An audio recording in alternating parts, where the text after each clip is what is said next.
नाही, पण मग आदित्यजी म्हणूनच एक मुद्दा विचारायचा वाटतं की तुम्ही इतकं पोटतिडकीनं या सगळ्या विषयांबद्दल बोलता, पण ज्या वेळेला राज्याच्या राजकारणाबद्दल किंवा आपण खास करून मुंबईच्या राजकारणाविषयी बोलायचं म्हटलं तर मग इतके सगळे मोठमोठे नेते किंवा पदाधिकारी तुमची साथ सोडून किंवा मनसेची साथ सोडून का बाहेर पडायचं बघतात? कारण बंडखोरीचा विषय तर आहेच, तो आपण पालिका निवडणुकीत बघितलं आणि ते महायुतीला पण त्याचा फटका बसलाय, पण तुमच्या दोन पक्षांना सुद्धा बसलेला सोडण्याचं कारण एकच आहे. मला वाटतं एका पेपरमध्ये मस्त एक कार्टून आलेलं, ईडीचं कार्यालय होतं आणि तिथे वरती पाठी होती ईडीचं ऑफिस, इथे हिंदुत्व तुमचं जागृत करून मिळतं,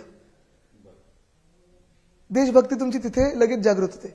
काय झालंय की आपण पाहिलं असेल गेल्या 2-3 वर्षांमध्ये ज्यांच्यावर भाजपनी नुसतं बदनामी नाही तर आरोप करून केसेस आहेत हे दाखवलं, जे घाबरतात त्यांनी सगळ्यात पटापटा उड्या मारल्या भाजपमध्ये. त्यांना काहीतरी लपवण्यासारखं आहे, त्यांना काहीतरी म्हणजे भीती आहे की जेलमध्ये जाऊ शकतात, इन्क्लुडिंग एकनाथ शिंदे. 20 मे 2022ला आमच्याकडे रडून गेले होते वर्षा बंगला, रडलेल्या की जेलमध्ये जाण्याचं वय नाहीये, अमुक आहे तमुक आहे, आणि मग 20 जूनला गेले.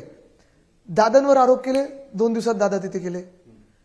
तुम्ही पहा, परवा दादा स्वतः बोललेत पुण्यामध्ये की कुठेतरी की 70,000 कोटीचा आरोप केला आणि आज बसलो ना त्यांच्यासोबत.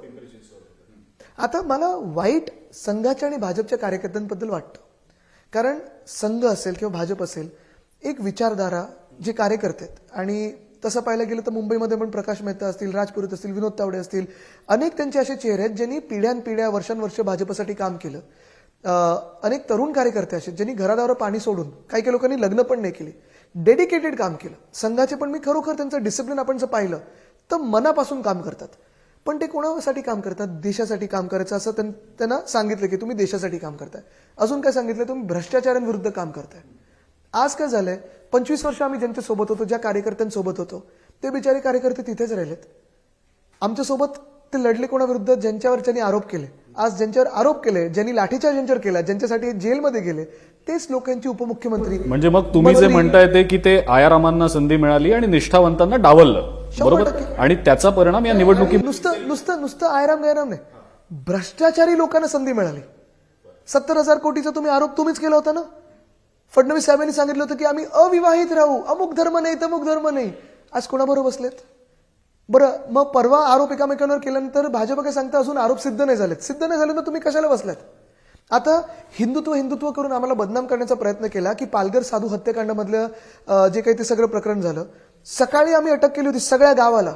सरपंच भाजपचे होते तेव्हा, पण आम्ही त्याच्यावर काही बोललो नाही, सभ्यता राखली, कारण एक भयानक घटना घडलेली होती. त्याच्यावरनं तुम्ही राजकारण करणं किती योग्य आहे? पण भाजपनी पालघर साधू हत्याकांडामधला प्रमुख आरोपीला पक्षात घेतलं आणि देशभरात बोंबाबोंब झाल्यानंतर स्थगिती दिली. म्हणजे याच्यात 2 गोष्टी आहेत. एक, तुम्ही पक्षात घेतलं प्रमुख आरोपी जो पालघर साधू हत्याकांडामधला, तुम्ही आम्हाला हिंदुत्व शिकवताय, आणि त्यानंतर जर तो आरोपी नसेल किंवा त्यांनी काम केलं नसेल, ते हत्याकांड केलं नसेल, तर मग स्थगिती देण्याचं काय कारण होतं? जा ना, छाती ठोकपणे सांगा की होय ह्यांनी काही काम केलं नाही, हा निर्दोष आहे म्हणून आम्ही याला घेतलं. आता काल म्हणजे आम्ही जेव्हा काँग्रेस सोबत होतो महाविकास आघाडी म्हणून, तेव्हा आम्ही हिंदुत्व सोडलं होतं. काल भाजपने काय सोडून दाखवलं? काँग्रेस सोबत गेले आणि काय कारण दिलं? कलेक्टरनी आम्हाला मंजुरी दिली. कलेक्टर भाजप चालवायला लागलेत, अंबरनाथचा, आणि MIM बरोबर तुम्ही तिथे अकाउंटमध्ये गेलात.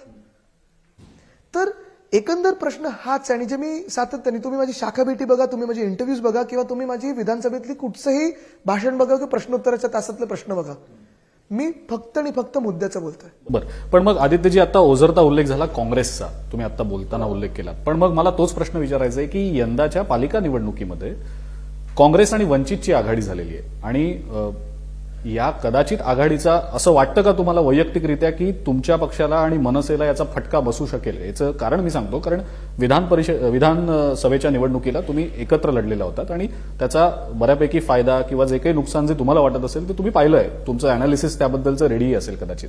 पण मग पालिका निवडणुकीसाठी काँग्रेस सोबत नसणं हे फायद्याचं वाटतं की नुकसानाचं वाटतं? बघा, दोन्ही बाजू आहेत. फायदा त्यांना पण झाला असेल आमच्या मतांचा, त्यांच्या मतांचा आम्हाला, जसं भाजपचं होतं किंवा आता कुठची नवीन युती आघाडी झाली तरी. पण एक आहे की तो त्यांचा पक्ष आहे, त्यांनी त्यांचा निर्णय घेतलेला आहे. तरी देखील मुंबईकरांना माहिती आहे की जात पात धर्म समाज पंथ न पाहता एकमेव व्यक्ती